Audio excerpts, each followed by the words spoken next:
Γεια σας και καλώς ήρθατε στο κανάλι μου. Τι έχουμε εδώ? Μία ντουλάπα διαφορετική από τις άλλες. Μία χειροποίητη ντουλάπα οργάνωσης της ορθογραφίας. Ναι, καλά ακούσατε. Ντουλάπα οργάνωσης της ορθογραφίας. Πώς μου ήρθε αυτή η ιδέα?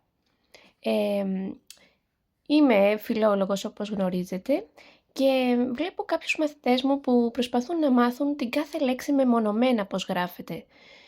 Και αυτό μου θύμισε, το παρομοίασα με το να βάζει στο μυαλό του τις πολλές λέξεις που έχει η ελληνική μας γλώσσα, μεμονωμένες, και το αποτέλεσμα θα είναι να έχει στο μυαλό του μία ακατάστατη ντουλάπα, σαν μία ακατάστατη ντουλάπα. Και όταν θα χρειαστεί να θυμηθεί πώς γράφεται κάποια από αυτές τις λέξεις, θα πρέπει να ψάχνει τον σωρό από τα συσσωρευμένα ρούχα, τις συσσωρευμένες λέξεις δηλαδή, μέσα στο μυαλό του, και να προσπαθεί να τις ανασύρει και να τις θυμηθεί. Καταλαβαίνετε τι χαμός γίνεται μέσα στο μυαλό μας όταν προσπαθούμε έτσι να μάθουμε μεμονωμένα την κάθε λέξη. Οπότε μέσα σε αυτή την ντουλάπα έχω οργανώσει τους κανόνες κατά γράμμα κιόλας. Το ύψιλον, ποιες λέξεις γράφονται με ύψιλον, ποιες λέξεις γράφονται με ήτα,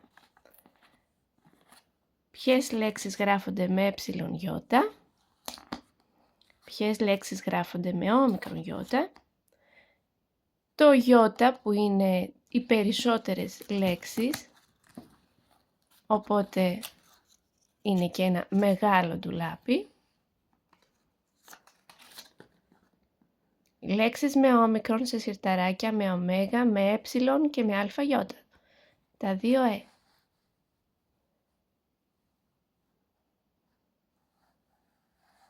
Και έχω και τις εξαιρέσεις. Ρήματα σε ένα με αλφα γιώτα, εκτός από μένω δένω πλένω.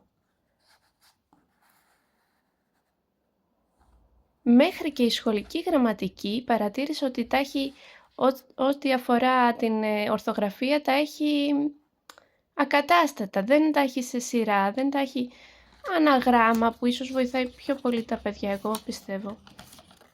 Κανόνες.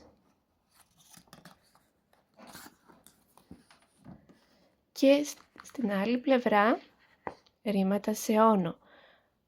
Τα ρούχα από τη στιγμή που θα βγουν από το πλυντήριο, ό,τι πρέπει να κάνουμε, γράφεται με ρήματα σε όνο, ωμέγα, ωμέγα. Απλώνω, σιδερώνω, διπλώνω και οργανώνω. Κολπάκια, για να θυμάστε πώς γράφονται οι δύσκολες λέξεις. Παίρνω πολλά δώρα, άρα πολλά και τα γράμματα, αλφα-γιώτα. Ενώ το περνώ γρήγορα μια σπασμένη γέφυρα για να μην πέσω. Άρα αφού βιάζομαι βάζω μόνο ένα γράμμα. Το μυρμήγκι, δύσκολη λεξούλα, έχω βρει και για εδώ κολπάκια. Υψιλον επειδή σκάβει, ήτα επειδή σκαρφαλώνει και γκί φυσικά με γιώτα επειδή είναι ουδέτερο.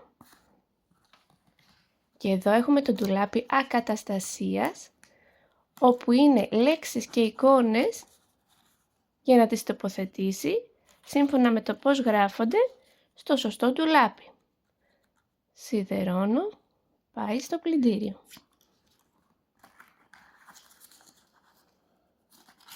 Γρανίτα και κοτσίδα. Εδώ γράφει ότι όλα τα είδα, όλα όσα τελειώνουν με είδα, γράφονται με γιώτα. Το ίδιο και όσα τελειώνουν με ήτα. Γρανίτα, στρομφίτα, νυχτερίδα. Πώς σας φαίνεται? Πιστεύω το έχω αρωματίσει κιόλας και είναι προσωποποιημένο για το κάθε παιδάκι, ότι θα βοηθήσει πολύ τα παιδάκια να οργανώσουν τις σκέψεις τους και να έχουν τις λέξεις σε κανόνες, και έτσι θα τις βρίσκουν πολύ πιο εύκολα όταν χρειαστεί να τις θυμηθούν για να τις γράψουν, σκεφτόμενοι τον κανόνα και όχι την κάθε λέξη μεμονωμένα.